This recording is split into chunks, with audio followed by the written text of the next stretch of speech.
Tampok sa hinamon ngayon ni Pangulong Aquino ang mga nagsigipagtapos sa Philippine Military Academy Club Diwa Class 2014 na panindigan at isabuhay ang honor code na itinuturo sa loob ng PMA. Inihayag ito ng Pangulo sa kanyang talumpati sa pagtatapos ng 222 PMA graduates sa lungsod ng Baguio kaninang umaga. Kasabay nito, binigyang din ng Pangulo ang mabigat na tungkuling nakaatang sa kanilang mga balikat bilang mga tagapagtanggol sa bayan, mamamayan at sa pambansang teritoryo. Ang buong report mula sa aming kasamang si Elena Luna.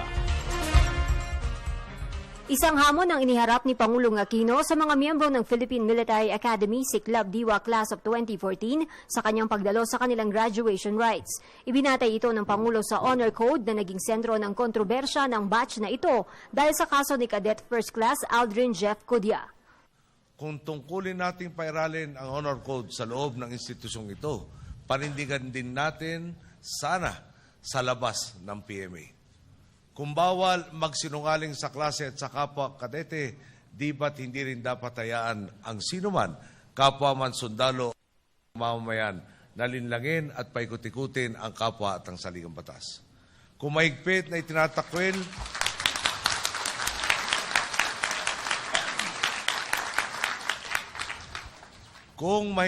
itinatakwil, ang pandaraya sa mga pagsusulit, iwasan din sana ang panalamang sa procurement ng mga armas at kagamitan.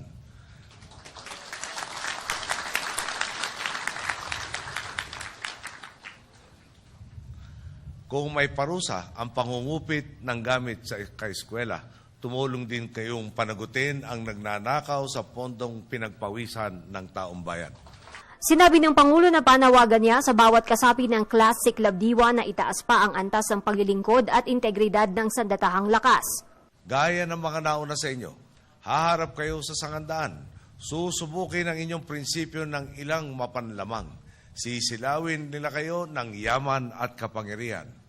Bilang Commander-in-Chief, umaasa akong kung gaano ka-automatic sa inyo na ilapat ang tsorya at taktik inyong natutuhan sa tunay na bakbakan ay sarinsanang tatag ng inyong prinsipyong itakwilang mali at pumanig sa katwiran.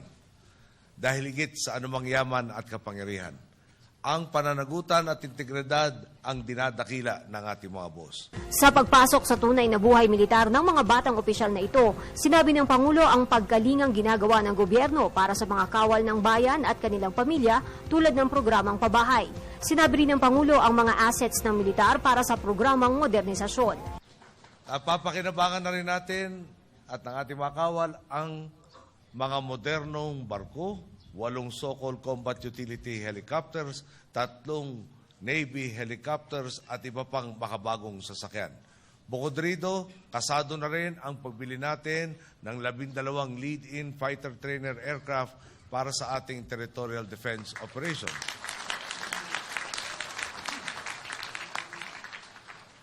Target din nating makaronda na sa ating papawirin ang dagdag pang 8 combat utility helicopter din para sa search and rescue and disaster relief missions pagdating po ng 2016. Magsisimula na rin ang bidding para sa pagbili ng 2 twin-engine naval anti-submarine helicopters. Tumanggap ng Presidential Sabre mula kay Pangulong Aquino ang valedictorian na si George Lona. Maging si Lona binigyang diin sa mga kamista ang kahalagahan ng Honor Code. Nararapat lamang na ating isapuso ang mga aral na itinuro ng ating pinakamamahal na akademya. Courage, integrity, at loyalty na mas pinatibay pa ng ating Honor Code. Mula naman kay Vice Presidente Jojo Marbinay ang Vice Presidential Sabre ng salutatorian at nag-iisang babae sa top 10 na si Lisa Dango. 223 ang buong bilang ng graduate na PMA Club Diwa Class of 2014. Hindi nakasama ang dapat sana'y pang 224 na kamista nila na si Cudia. Isang araw bago ang graduation, mahigit 2 oras na nakausap ni Pangulong Aquino si Cudia at kanyang pamilya sa The Mansion ng official residence ng Pangulo City.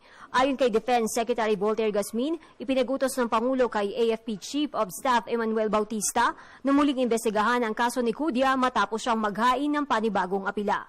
Para sa Telebisyon ng Bayan, Elena Luna, Baguio City.